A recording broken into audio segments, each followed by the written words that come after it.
You know, Adolf Hitler said, if you tell a lie long enough and loud enough and often enough, the people will believe it. He said they're more likely to believe a big lie than a small one, too. Now, if you want to get somebody to believe a lie, there's a particular way you have to do it. You have to mix it in with some truth, so they'll swallow the two together. That's what my two big brothers did with me. I've got two older brothers, Ross and Mark. They've always been older than I am. They still are today, as a matter of fact. But when I was about 6 years old, I was raised in East Peoria, Illinois. I came running into the breakfast table one morning, and I was the first one there for breakfast. And I got the last banana out of the bowl to put on my cereal. Well, a few minutes later, my two big brothers came in. They said, hey, Kent, is that the last banana? I said, yep, and I got it. How many of you have an older brother or sister? You know that wonderful feeling you get when you finally pull one over on them? They pick on you all the time. Boy, that morning I had them and I knew it. They wanted my banana. But big brothers do not beg little brothers for anything. They either beat them up and take it away by brute force, or they lie to them and trick them out of it somehow.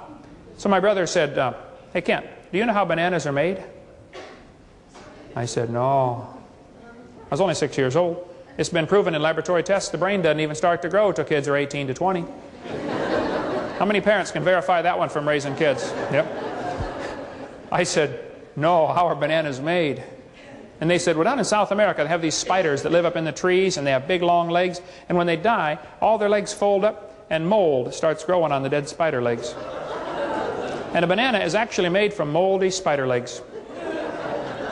I said, you guys are lying to me. You just want this banana because you know it's the last one.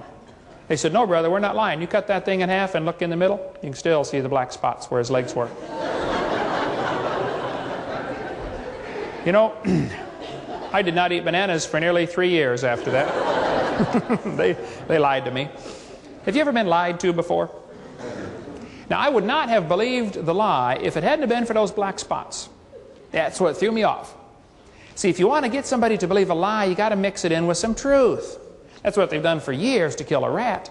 You don't give a rat a bowl of poison. You give a rat a bowl of good food. Rat poison is 99.995% good food. Very little poison. So the rat thinks he's getting good food, but he's actually getting poison mixed with it. It's a common technique. That's what they use to sell Marlboro cigarettes. They mix them in with cowboys. You ever thought about that? What's the connection between smoking Marlboro and cowboys? Do all cowboys smoke Marlboro? No. Do you have to smoke Marlboro to be a cowboy? No. If you start smoking Marlboro, do you become a cowboy automatically? No. You may smell like a horse, but you are not a cowboy. Actually, it's been proven in laboratory tests that nobody in the world smokes. Nobody smokes. Only the cigarette smokes. The person is the sucker. That's all.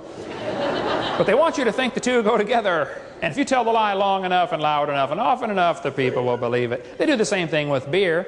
Nobody with half a brain would buy beer. So they mixed beer in with sports. They always have some big football player holding his can of Bud Dummer. Or Bud Stupid. They call it Bud Weiser, but it don't make him any wiser.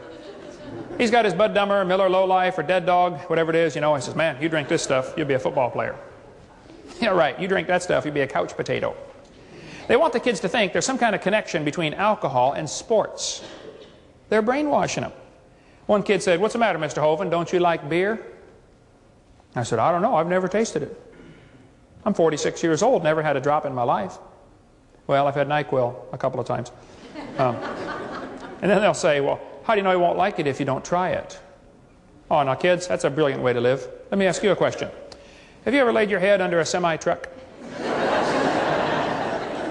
Well, how do you know you won't like it if you don't try it? You don't have to try everything to know if it's good or bad, folks. Okay, you can, there's other ways to learn.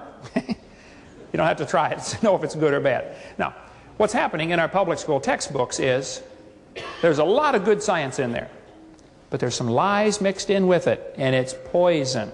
It's going to destroy the kids. Now, I'm not against science. I'm not against schools. My brother's in his 28th year teaching public school. He's going to retire. My mom did retire from teaching public school. So there are many good teachers in the system. That's not the problem. Many good facts in the textbooks. That's not the problem. The problem is the lies that are mixed in with them. There are lies in these textbooks, folks, and that's what we need to warn the kids about. Let me show you. Here's a first grade textbook. First grade. Look what they tell the kids. Earth has changed much since its formation 4.5 billion years ago. Now hold on just a minute. Is the Earth 4.5 billion years old? No. But if you tell that to a first grader, he's going to believe you. First graders believe everything you tell them. They believe bananas are moldy spider legs. I did. And then be sure to tell them again in second grade. Here's the second grade textbook. Since its formation 4.5 billion years ago, Earth has changed. It says life too has evolved on Earth. Ooh, now that word evolved is a very tricky word. It has two different meanings. And this is how they get the kids confused every time. They give them lots of examples of microevolution, which is indeed scientific and is a fact, and they try to make them believe in macroevolution, which is nothing but a silly religion. But they mix the two together all the time. We'll talk more about that in seminar part 4, about micro and macroevolution, the vast difference. But they tell the kids the Earth has evolved and life has evolved on Earth, and it's billions of years old.